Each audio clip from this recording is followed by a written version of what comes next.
Hey, what is up everybody, Epitome here, and today I got another CSGO video for you guys, and today I have 5 tips for getting better with the AWP. And AWP is really a key weapon when it comes to CSGO, especially competitive, and if you are good with it and you can hit your shots, then it definitely becomes one of the main players in, honestly, winning some rounds, and winning the match even. So, the first thing I have for getting better is know your sensitivity. That may seem like a no-brainer to a lot of people, but the reason why I say know your sensitivity is if you know your sensitivity, if you're comfortable with your sensitivity, then you shouldn't struggle with your flick shots with the AWP. That should just be more on your aim and things like that. So knowing your sensitivity helps out with your aim, helps out with your flick shots, and sometimes winning those one-on-ones that you can get into. So knowing your sensitivity is definitely a huge thing, and having the right sensitivity and knowing how far to flick to hit certain shots, and that really just comes with practice. So just really you gotta have the right sensitivity and gotta be comfortable with it. So the second thing I have here is hold your angles. You want to hold certain angles so you don't get caught off guard, or you can't just get one tapped by an AK, or you just want to hold good angles that people don't necessarily know about, or people don't necessarily full on check right away. And holding your angles can be very beneficial, especially when the other team has rifles and they don't really have an op, or even when they have an op and you're holding a certain angle, you can get the jump on that person with an op. So you definitely want to hold your angles, and rather than trying to just be right out in the open and one-on-one, like they could see your full body before you see them or something like that. You just really want to hold your angles, and that's one of the things that is really key, and because it plays down with timing and things like that. So another one is know your strengths and weaknesses. I say this because a lot of people, when they get the op in hand, they really think they're like this almighty person, they could hit every shot and things like that. Well, a lot of the time they don't hit every shot, and you're not gonna hit every shot. You're gonna have those whiffs or missed shots that you feel like you should have hit, but you missed it. So you really want to know your strengths and weaknesses. You want to know how far you can go, you want to know how far you can peak, and you want to know if you can re-peak people. If you struggle with re-peaking, then it's good not to peak that person again, because you'll most likely lose that fight, and you can lose a frag, and your team's down one person.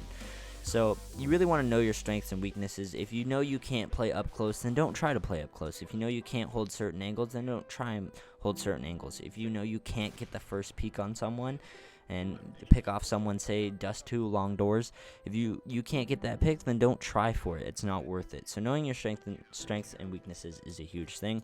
Another thing is know where people peak. So you want to know those obvious spots. Say you're T-side Dust 2, you're at long doors, people usually peak right next to that corner.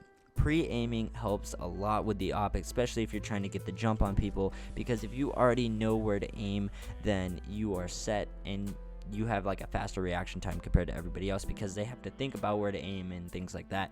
So that really does go in knowing with your strengths and weaknesses, is knowing where to peak. It's really game sense based, and you just gotta realize and notice all the spots that people usually peak from, and you could pick up frags here and there.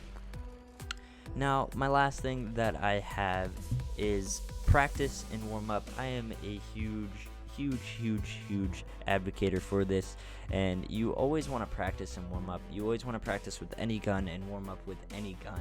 That's just how you get better. So you really definitely need to put time and practice into the op. You can't just pick it up and just be godlike with it. You can do really good one game and then fall off another game, or you can play steady a couple games with the op and then fall off. You really got to practice, and practice definitely makes perfect, especially when it comes to Counter-Strike, and especially when it comes to opping. You can play 1v1 servers and just choose your op preference. You can go into all like op only servers. People are crazy in there with ops, but you can definitely hop into those servers and do that and practice.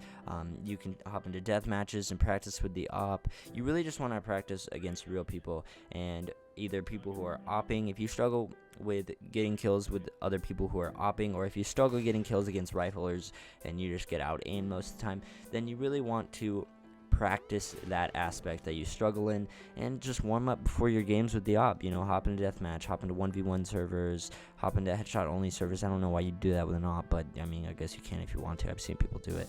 But just some tips that I really have for you guys are practice, and these are just 5 things to really help you guys out with getting better with the ops. So I hope you guys enjoyed this video. My name is Epitome, and I'll catch you guys on another video tomorrow. Hey, if you guys enjoyed this video, definitely be sure to leave a like. If you guys want to see more videos, definitely be sure to click one of the links in the description to go watch more of my videos. If you guys always want to see more, then definitely be sure to subscribe. My name is Epitome. I'll catch you guys later.